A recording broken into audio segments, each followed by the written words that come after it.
Reproductive system के बारे में चर्चा कर रहे थे। हम रिप्रोडक्टिव सिस्टम के बारे में चर्चा कर रहे थे और रिप्रोडक्टिव सिस्टम में आज हम जानेंगे कि किस प्रकार जुड़वा बच्चे पैदा होते हैं। तो सबसे पहले यानी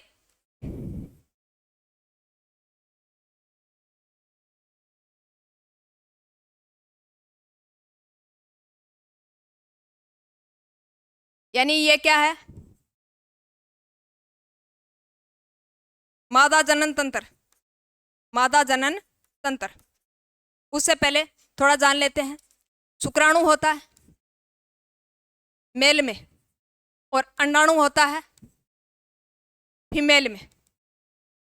शुक्राणु का जीवन काल होता है वो 30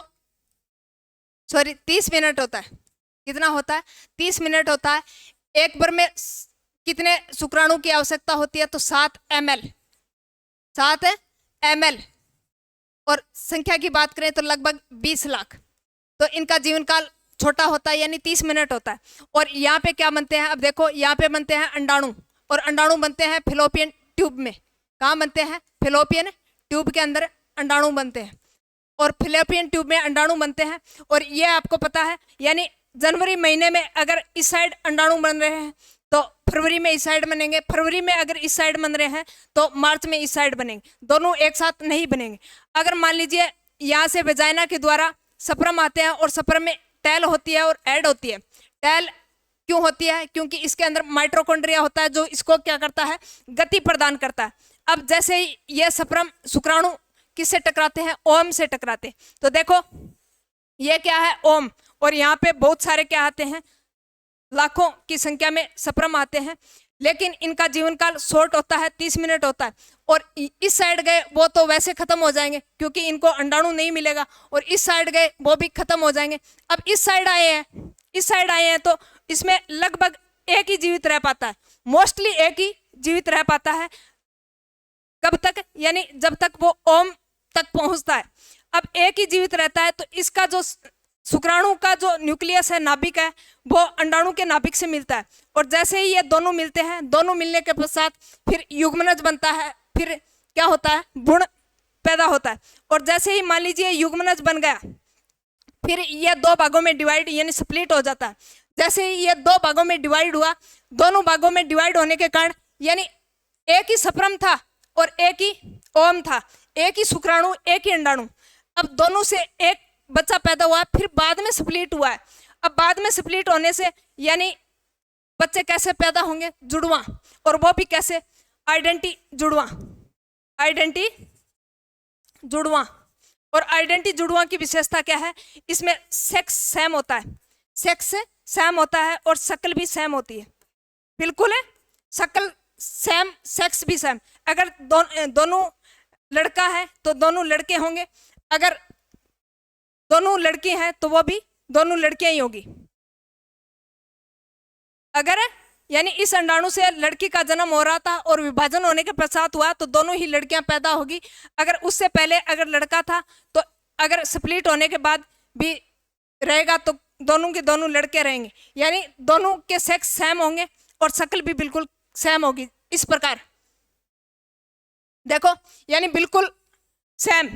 अब पता कैसे चलेगा? या तो आई से या फिर फिंगर से। अब आधार कार्ड में इसीलिए इनका यूज किया जाता है। अब दोनों की बिल्कुल शक्ल सेम है। क्यों? क्योंकि इसमें शुक्राणु व अंडाणु 1-1 थे।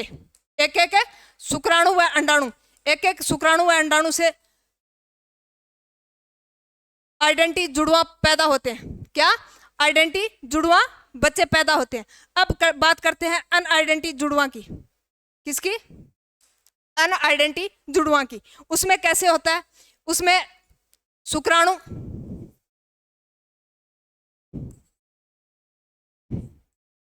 शुक्राणु और अंडाणु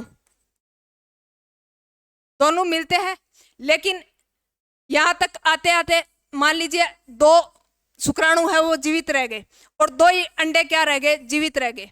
अब 2 ही शुक्राणु जीवित रह गए, 2 ही अंडे जीवित रह गए, तो 2 शुक्राणु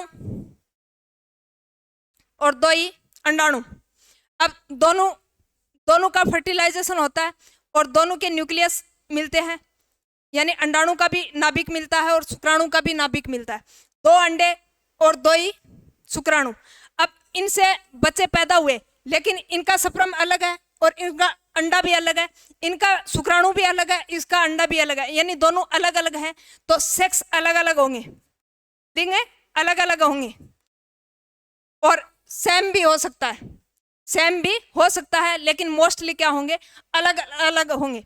अगर मान लीजिए ये दोनों फिर अगर विभाजन कर लेते हैं तो फिर कई बार देखा होगा, बहुत ही रेयर केस में 3-4 बच्चे पैदा हो जाते हैं, कभी कभी तो 5 बच्चे भी पैदा हो जाते हैं, लेकिन वो सरवाइव नहीं कर पाते, क्योंकि यूट्रस के अंदर अधिकतम 2 बच्चे रह सकते हैं।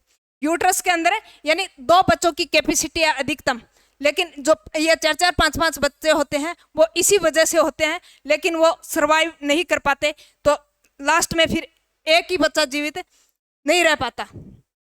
तो ये थे अनआइडेंटी जुड़वा बच्चे। अनआइडेंटी में यानी 2 शुक्राणु होते हैं, 2 अंडाणु होते हैं, और किस प्रकार के शकल के होंगे, इस प्रकार, यानी दोनों सेम होंगे, लेकिन पूरी की पूरी शकल है वो मैच नहीं करेगी। क्या पूरी की पूरी शकल है वो मैच नहीं करेगी अनआइडेंटी जुड़वा में, और आइडेंटी जुड़वा में पूरी की पूरी शकल है वो क्या होती है, सेम होती है। लिंग भी क्या होते हैं, सेम होते हैं। ये थे आइडेंटी जुड़वा बच्चे और अनआइडेंटी जुड़वा बच्चे किस प्रकार पैदा होते हैं, वो प्रोसेस हमने इस प्रक्रिया के माध्यम से जानी। धन्यवाद।